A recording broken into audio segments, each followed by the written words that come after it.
Dette er tomt regneark i Excel. Her vil jeg vise nogle af de funktioner, man kan bruge, når man laver statistisk sandsynlighed af stokastisk karakter. Jeg vil vise funktionen slump, slump mellem, hvis og tæl hvis. Jeg vil starte med funktionen slump, som bruges, hvis man vil finde et tilfældigt tal mellem 0 og 1. Det kan gøres på to måder, enten ved at skrive det, eller ved at finde det op i her f af x. Jeg starter med at finde herop. Så kommer slump frem, og jeg trykker OK. Og Enter. Her har computeren altså fundet et tilfældigt tal mellem 0 og 1. Hvis jeg vil have flere, så trækker jeg i den lille i hjørnet her. Og jeg kan trække lige så mange, jeg vil have. Stopper ved 10. Her er altså 10 tilfældige tal mellem 0 og 1, som computeren har genereret. Man kan også finde det ved at skrive, og så starter man altid med et lighedstegn og skriver slump. Så laver jeg en parentes start og en parentes slut og Enter. Og også her kan jeg trække lige så mange jeg vil. Jeg gør altså igen 10 og skriver slump. Slump mellemfunktionen bruges, hvis man selv vil bestemme inden for hvilket interval computeren skal finde tal. Eksempelvis ved terningkast vil det være interessant at finde tallene mellem 1 og 6.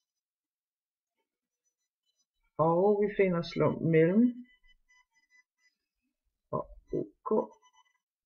Så vil den vide, hvad tallene skal være imellem, og det skal være imellem 1 og 6. OK. Her har computeren taget 4. Også her kan jeg trække og finde lige så mange som jeg vil. Jeg tager 10. Også her kan man skrive. Det gør man ved et lighedstegn og skriver slump mellem.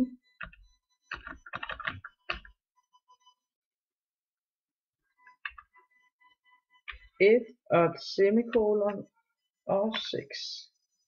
Parentes slut. Enter. Også her kan jeg trække og lave 10. Slump mellem skriver jeg. Nu kunne det være interessant at se på, hvor mange af en bestemt tal har jeg så fundet herimellem. Der kan jeg bruge tæl hvis funktionen, der tæller hyppighed. Også her kan jeg gøre har jeg to muligheder, enten at finde den heroppe, tæl hvis, OK. Så vil den vide i hvilket område, og det er i det område af de 10 kast jeg har fået lavet. Og jeg vil lede efter, hvor mange gange den har slået 1. OK. 3 gange har den altså fundet, har den slået 1 ud af de 10 kast jeg har lavet her. Også her kan jeg skrive tæl hvis og en parentes. Området er igen her. Og et semikolon, og jeg leder igen efter et taller.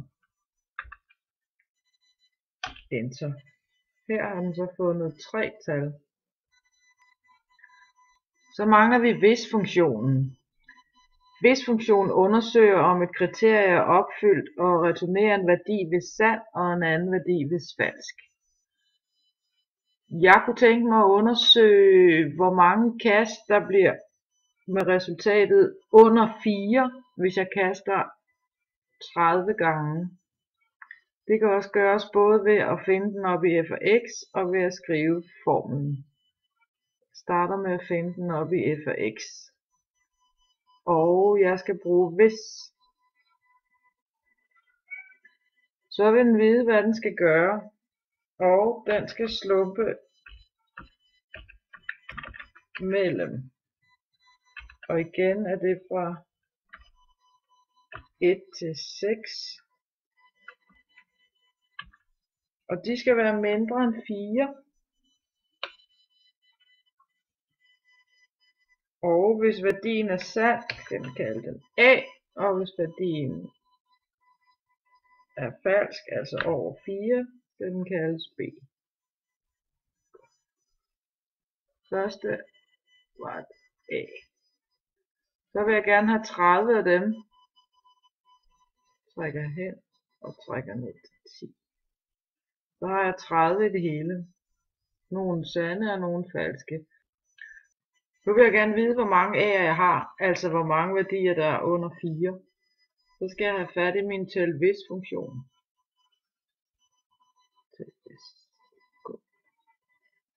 Og den vil have området, den skal findes i, og det er jo området og kriteriet A. Der er altså 19 tal, der er i det her udfald er blevet mindre end 4. Jeg kan også finde det her ved at skrive hele formlen. Starter igen med lig med og hvis. Og hvad er det jeg skal? Jeg vil have slump mellem parentes 1 til 6 parentes slut et semikolon og min sande værdi hedder A.